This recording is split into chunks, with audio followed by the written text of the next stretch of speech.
উত্তর দিতে হবে যে আওয়ামী লীগের নেতাকর্মী, ছাত্রলীগের নেতাকর্মী, যুবলীগের নেতাকর্মীদেরকে বের হওয়ার জন্য কে বাধা দিয়েছিল। এক সম্রাট ভাই, নিখিল ভাই, নাসিম ভাই, নানক ভাই এনাফ ছিল ঢাকা শহরের জন্য। এক সম্রাট ভাই যদি ঠিকভাবে নামতে পারতো, বা ময়মনসিংহের বাবেল ভাই যদি নামতে পারতো, আমাদের শান্ত ভাই মহিতুর রহমান শান্ত, এই পাঁচটা লোক নামতে পারলে একটা সাইড দিয়ে আপনার জাহাঙ্গীর ভাইকে যদি আপনি নামতে পারতেন, একটা লোকের সাহস থাকতো এই ঢাকাতে গ্যাঞ্জাম করার।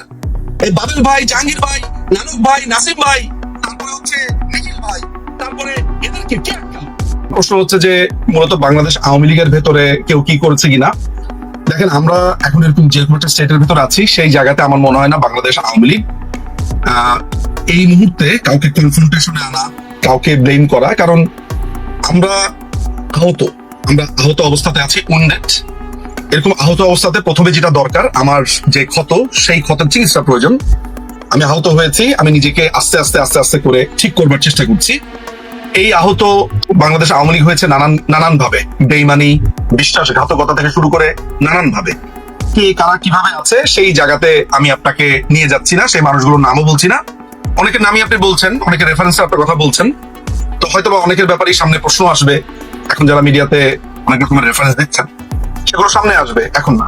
আমি আপনাকে কয়েকটা ডট মেলাতে বলি, একটু ঠান্ডা মাথাতে আজকের এই কথাগুলো একটু শুনবেন, এটা গুরুত্বপূর্ণ। প্রথম কথা হচ্ছে, 2018 সালে যেই কোটার সমস্যাটা শেষ হয়ে গেছে, এটা 2021 সালে যেই ছেলেটি রিড করলো, সেই ছেলেটি কি? ওহিদুল ইসলাম তুষার। 2021 সালে সে রিডটা করলো, 21, 22, 23, 24, 3 বছর, 3.5 বছর, 4 বছর কোনো সারা শব্দ নাই সেই রিডের। 23শে জুন যখন ওয়াকার, জঙ্গি সর্দার ওয়াকার যখন সেনাবাহিনী প্রধান হলো, তার পরের দিন রায়টা দিতে হলো কেন? যে রায় দিল জাস্টিস আপনার খিজির হায়াত খান এবং কামরুল কাদের, তারা কারা? তারা কি সাম্প্রতিক সময় আমেরিকাতে গেছিল, বা আমেরিকান কোন প্রোগ্রামে তারা অ্যাটেন্ড করেছিল? তাহলে কয়টা ক্যারেক্টারের কথা বললাম? ওহিদুল ইসলাম তুষার, সে রিড করেছে। কেন করেছে রিডটা? সে জানে যে সরকার নিজে পরিপত্র জারি করেছে। সরকারের একটা পলিসিকে চ্যালেঞ্জ করতে পারে কারা? 1 নাম্বার। 2 নাম্বার হচ্ছে বিচারপতি কারা, যারা রায় দিয়েছে। 2 নাম্বার। 3 নাম্বার, ওয়াকার সাহেব যখন সেনা প্রধান হন, তখন অনেকেই বলে যে মাননীয় প্রধানমন্ত্রী করেছেন, মাননীয় প্রধানমন্ত্রী, মানে সমস্ত দোষ এই মানুষটার উপরে। মানে মনে হয় যে রাষ্ট্র কাঠামো হচ্ছে ওনার কথাতে, মানে ওনাকে এক নাম বানিয়ে দেওয়া হচ্ছে, অথচ মাননীয় প্রধানমন্ত্রী কিন্তু একটা নিয়মের মধ্যে করে। কেউ কোনো যদি মানে মাননীয় প্রধানমন্ত্রীর কাছে কেউ যদি বলে যে এরকম আমি শুনেছি জমি জমার সমস্যা নিয়ে গেছে, মাননীয় প্রধানমন্ত্রী নিজে বলেছে যে এটা তো আইনি ব্যাপার। আরে এটা যদি আইনি ব্যাপার উনি এটা মনেই না করতেন, তাহলে উনার জন্য তো 3 সেকেন্ডের ব্যাপার ছিল বিচারপতিদেরকে ফোন করে বলা এই রায় দিয়ে দাও। উনি কি বলেছেন? তাহলে কি কেউ কি নিজের পায়ে নিজে কুড়াল মারবে বা নিজেকে নিজে বিপদে ফেলবে? মানে সেলফ ইনক্রিমিনেট করবে নাকি কেউ? বাংলাদেশের মানুষের যে ভাবনার স্তর, এটা ভয়াবহ, যে প্রধানমন্ত্রী সবকিছু করতে পারবে, কিন্তু প্রধানমন্ত্রী যে সবকিছু করতে চান না আইনের বাইরে গিয়ে, এইটাকেও বিশ্বাস করতে চায় না। তার মানে ব্যাপারটা দাঁড়াচ্ছে উনি এটা আদালতের উপরে ছেড়ে দিয়েছেন। উনি যদি আদালতের উপরে ছেড়ে না দিয়ে উনি যদি প্রভাব খাটাতেন, তাহলে একটা প্রমাণ এর মধ্যে একটু দিয়ে রাখা ভালো। 1999-এ এই মাননীয় প্রধানমন্ত্রী থাকা অবস্থাতে তার বিরুদ্ধে কন্টেম্পট অফ কোর্টের কিন্তু অভিযোগ দায়ের করেছে। তার মানে কি, উনি যদি প্রভাব খাটাতেন তাহলে ওই লোক কোনোদিন এই পিটিশনটা দায়ের করতে পারতো? আমি প্রমাণটা করছি এই কারণে যে মাননীয় প্রধানমন্ত্রী অল দ্য টাইম আইনের প্রতি শ্রদ্ধাশীল ছিলেন। আচ্ছা, এই যে আইনের প্রতি শ্রদ্ধাশীল এত বড় আমি বয়ানটা দিলাম, কেন দিলাম? এই কারণে দিলাম যে ওয়াকার যখন 23শে জুন তিনি আপনার সেনা প্রধান হয়, নাকি ডিজিএফআই রিপোর্ট আছে, নাকি এনএসআই রিপোর্ট আছে, বিভিন্ন গোয়েন্দা সংস্থার রিপোর্ট আছে, এগুলো কি আমরা বিবেচনা করেছি? তাহলে এই ওয়াকারকে একেবারে এমন একটা পজিশনে কারা আনলো রিপোর্ট দিয়ে যে সে হচ্ছে সবচেয়ে যোগ্য? আমাদের মনে হয় এইটাও ভাবার দরকার আছে। আচ্ছা, ফলে মাননীয় প্রধানমন্ত্রীর উপরে দায় চাপানোর কোনো কারণ নেই। একটা কি দায় চাপানো হয়? উনার হচ্ছে কি, উনার কাজিনের হাজবেন্ড। মানে এটা তো খুবই সহজ। আপনি আমাকে একটা ঘুষি দিবেন, ঘুষি দেওয়ার জন্য আপনাকে একটা পয়েন্ট লাগবে না? এই নিজুম ভাইয়ের মতো দেখতে ওই লোকটা, তার মানে ওর কাজিন মনে হয়, দিয়ে একটা ঘুষি। ব্যাপারটা ওইরকম। আসলে ব্যাপারটা এরকম না। এখন আপনাকে তাহলে কি বললেন, কারা রিড করলো? সেই ওহিদুল আলম তুষার কে? তার ব্যাংক অ্যাকাউন্ট কি চেক করা হয়েছে? সে কেন রিড করা হলো? 3 বছর পরে এই রিডটা 24শে জুন কেন আদালতে উঠলো? এটা কি আমরা চেক করেছি? এই কামরুল কাদের, খিজির হায়াত, এই হাইকোর্টের 2 বিচারপতি কারা? এদের আমেরিকান কানেকশন কি আছে? আমরা কি সেটা দেখেছি? আচ্ছা, এগুলো গেল একটা। এরপর আমি আপনাকে আরেকটা, এইটার সাথে সাথে আমি আপনাকে আরেকটা ছবি দেখাই। ধরা যাক সুলতান আপা, আমি আপনাকে একটা অ্যাটাক করবো।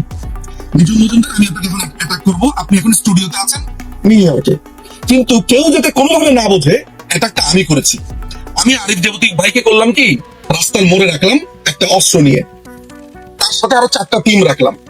এখন আমি আপনার সাথে এমন একটা আচরণ করলাম, এমন একটা পরিস্থিতি তৈরি করলাম, আপনি ঘুরে ঘুরে আরিফ দেবতিক ভাইয়ের লেনে গিয়ে দাঁড়ালেন। আরিফ দেবতিক ভাই আরো 4জন লোককে ঠিক করেছে, আবার বাম দিকে ঘুরে ওই লেনেই গেলেন। তার মানে আমি একটা ক্ষেত্র তৈরি করেছি এই সেনাবাহিনী এই এই লাইনে নিয়ে আসার জন্য। কারণ আওয়ামী লীগের অনেক সিনিয়র লিডাররা, নাম বলবো না, নাম বললে এখনো নাম বলার সময় আসেনি, সিনিয়র লিডাররা আপনার রাস্তাতে আওয়ামী লীগের নেতা কর্মীদেরকে নামাতে চেয়েছিল। কেন?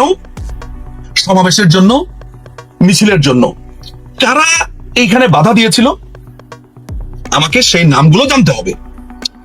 আপনাকে এইটাও জানতে হবে যে আমরা সেনাবাহিনীকে কেন, যখন বিএনপি আন্দোলন করলো ইলেকশনের আগে, তখন ওরা যখন একটা সমাবেশের ডাক দেয়, আমরা তো একটা সমাবেশের ডাক দিই, মানুষজন বলবো না যে আমরা বিএনপি কে নকল করি, এই করি। কেন সেই স্ট্র্যাটেজিটা নেওয়া ছিল জানেন? যাতে তারা বসে যেতে না পারে। এটাই তো ছিল আমাদের ব্যাপারটা। তাহলে একই স্ট্র্যাটেজি কেন আমরা ওই 5ই অগাস্টের আগে নিতে পারলাম না? কারণ 21 তারিখের মধ্যে ওই বৈষম্য বিরোধী ওরা নিশ্চিত হয়ে গিয়েছিল যে দে ফেইলড। এই 21 থেকে 30 তারিখ পর্যন্ত কি হয়েছিল? এই সময়টাতে ঠিক কোন কোন লোক, দরবেশ বলেন আর ফকির সন্ন্যাসী বলেন, কারা আমাদেরকে নামতে দিল না রাস্তায়? কাদের পরে দাড়ি কেটে ফেলতে হলো? কারা আমেরিকান এমবিসিতে 5 তারিখের পর পর আশ্রয় নিল?